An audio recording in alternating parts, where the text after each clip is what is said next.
So now I'd like to talk a little bit about what I call the anxious personality.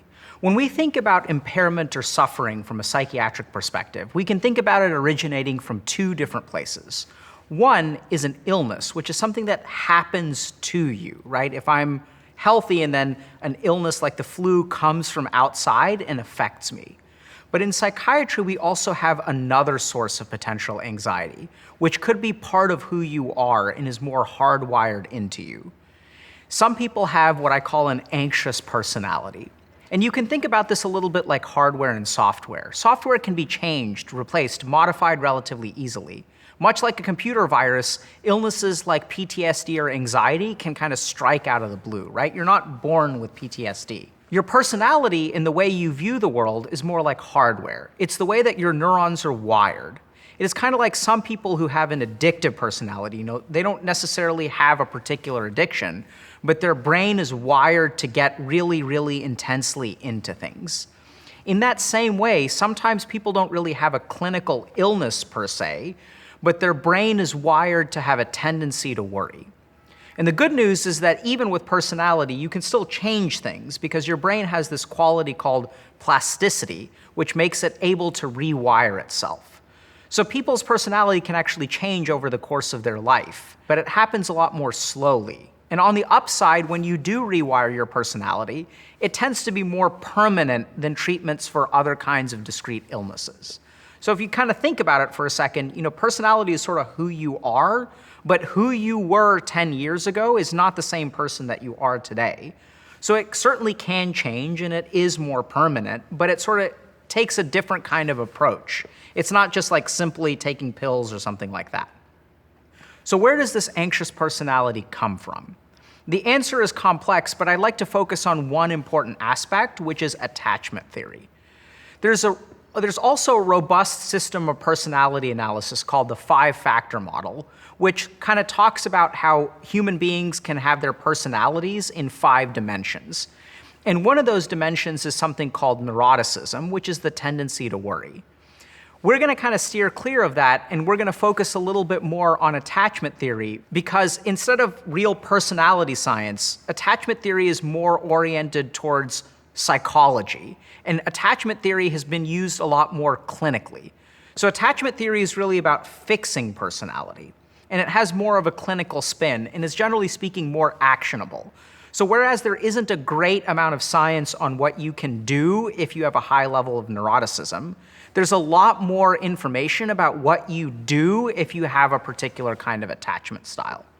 And so remember that the scope of this course isn't to really go over all of the theory, but really to inform y'all about how you can move forward and kind of fix these things if they resonate with you. So attachment theory is a theory of psychological development that helps us understand how human beings view the world and especially relationships. Attachment theory starts from the observation that some people tend to be pretty chill when it comes to relationships and have confidence and security, where other people are like more prone to anxiety and worry. And so then it begs the question, why are some people secure while other people are insecure? And the short answer is that some people are taught that the world is generally a logical and safe place, and others are exposed to a world that's full of uncertainty and randomness. The safe world allows us to be secure, but the uncertain world, the random world, requires us to be on heightened alert because we're never sure what's going to happen. And attachment theory answers this question, and to best understand it, we're going to dig into the main experiment for attachment theory. So this experiment starts with an infant, usually around 1 year old, maybe up to 18 months, who's in a room with a parent and there's some toys kind of scattered around, okay? So infant's in the room, mom is nearby. The next phase of the experiment, mom leaves the room. And then a stranger enters the room, keeps their distance from the kid, but now suddenly you have a 1 year old who's alone with a stranger in the room. And sometimes the 1 year old doesn't quite process that mom is leaving, right? Because mom just kind of gets up and walks away. Then a few seconds later, a stranger comes in. And at this point, the kid starts to respond in different ways. Some kids started crying right away. Other kids are kind of okay with the stranger and sort of keep their distance. And this is when the experiment gets really interesting. So then mom comes back into the room. And what they found is that the kids responded very, very differently to mom when she enters the room. Some kids calm down very quickly, and this is secure attachment. Because in this kid's mind, the world is a safe place when mom is around. I have nothing to worry about. Sure, I got freaked out a little bit, but now mom's here, everything's good. Some kids continue to cry or get clingy or have a lot of trouble calming down. Even if mom is trying to soothe them, they're sort of still crying and they're really inconsolable. This is an example of insecure attachment. The infant exhibits escalating anxiety behaviors to keep mom around. They start clutching mom and they really don't feel like the world is a safe place, so they're kind of hanging on for dear life.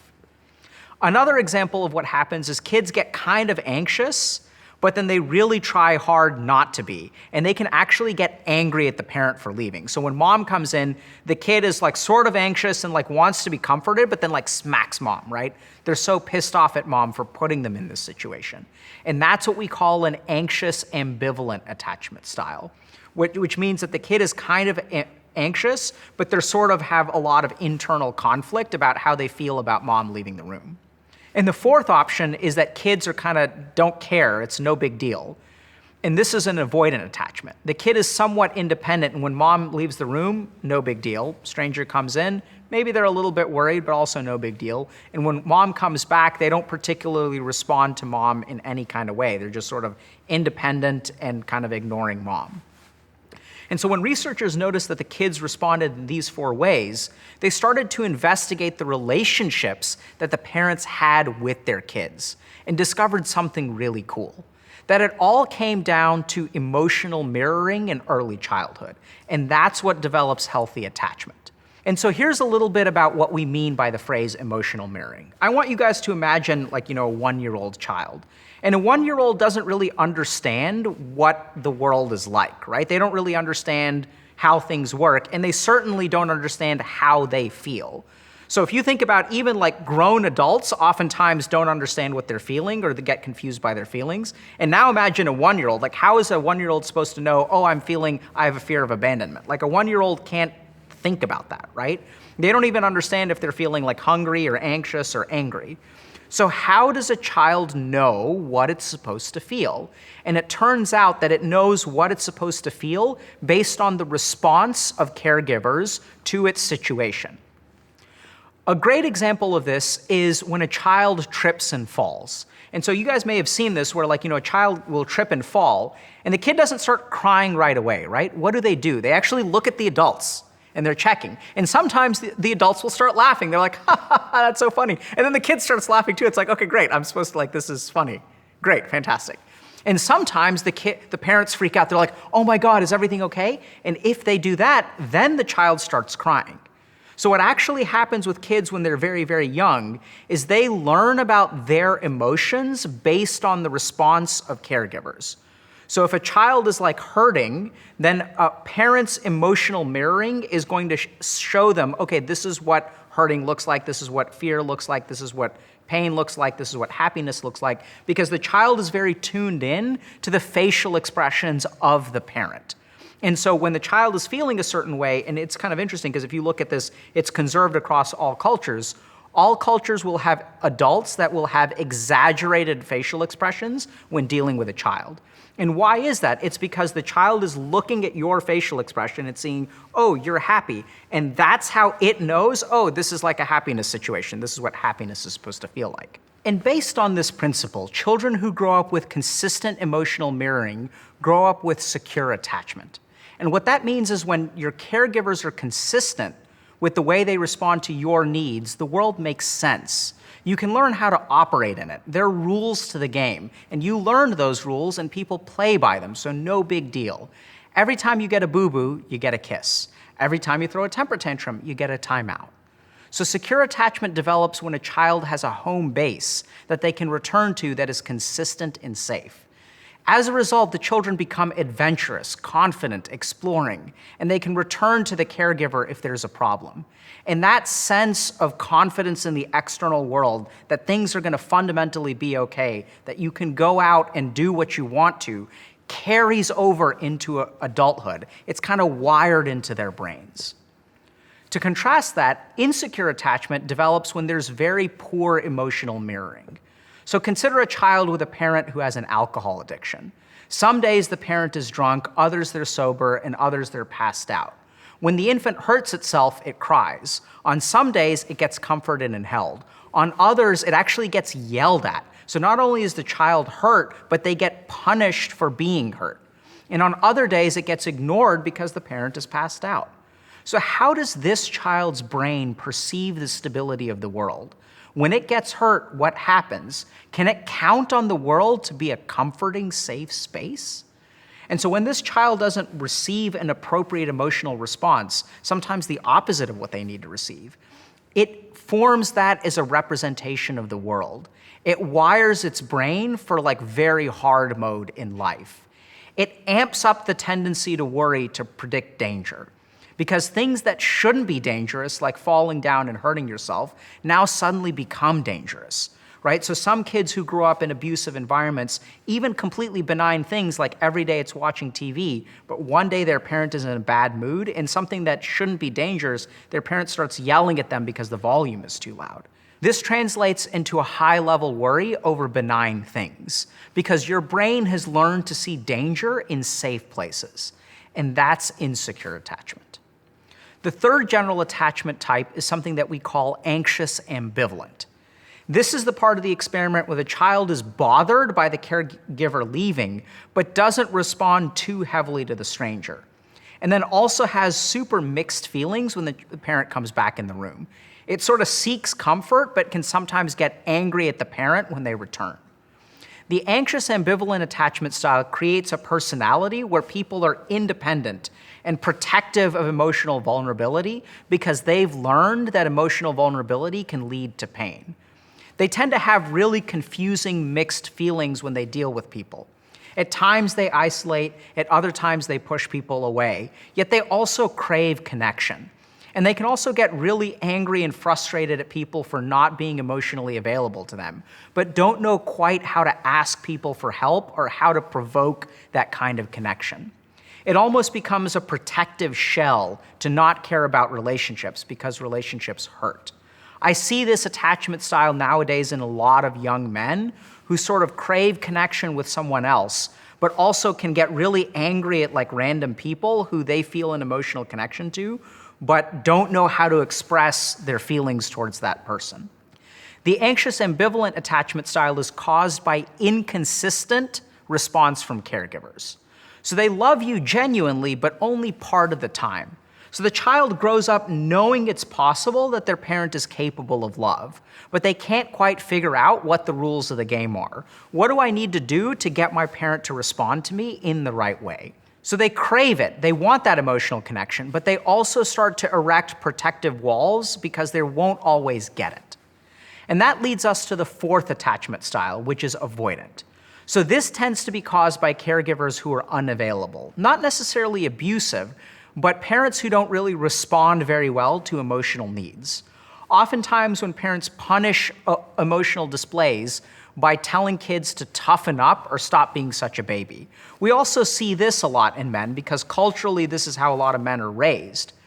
They're led to believe that they need to be pillars and feel cold and emotionless on the inside. In some cases of severe attachment issues, sometimes these will manifest fully as what we call a personality disorder, which is when your brain gets wired in a particular way through some of these attachment things, but it gets so severe that it impairs your function and really makes it hard to engage in a particular dimension of life. So just to kind of summarize, so when we think about anxiety, some anxiety is something that happens to you, right? So if you have a traumatic experience, you can develop PTSD and have anxiety afterward. Anxiety disorders can develop over the course of your life. But outside of discrete disorders that develop, there's also sort of an anxious personality. Based on the way that we're raised, our brain gets wired to believe either that the world is a safe place where I can feel secure and confident in myself and I don't have to worry very much, all the way over to the world is actually a really, really dangerous place where even super benign things that shouldn't cause me any anxiety are anxiety provoking. And the reason that some people believe that is because when they were children growing up, there were things that were really, really simple that shouldn't have been dangerous, but sometimes created a very, very powerful negative emotional response on the part of the caregiver. And then we also have a bunch of stuff in between, like when caregivers are inconsistent, or when caregivers, tell kids to kind of toughen up. And that also shapes the way that we navigate the world. These attachment styles are part of the way that we're wired, and so don't really have a discrete, simple treatment like a pill, but they absolutely can be changed. They're a part of our personality, but remember that personality grows and changes over time. So the good news is that even if you fall into one of these attachment styles, there are ways to actually overcome it. So psychotherapy is a really great example. Even doing things like engaging in healthy relationships that allow your brain to rewire consistently over time can actually deal with some of these issues. And so overall, the point of this video is to sort of explain that it's not a discrete illness that necessarily causes people to have anxiety. It can sometimes be an anxious personality, and that anxious personality in turn is developed through childhood experiences. So hopefully that's helpful, and hopefully it kind of helps you understand yourself just a little bit better.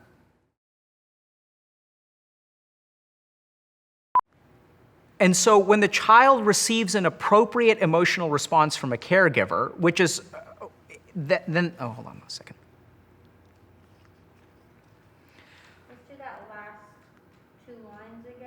Okay. Caused by inconsistent loving caregivers. So anxious ambivalent attachment is caused by inconsistent loving of caregivers. They love you genuinely, but part of the... Okay. GG.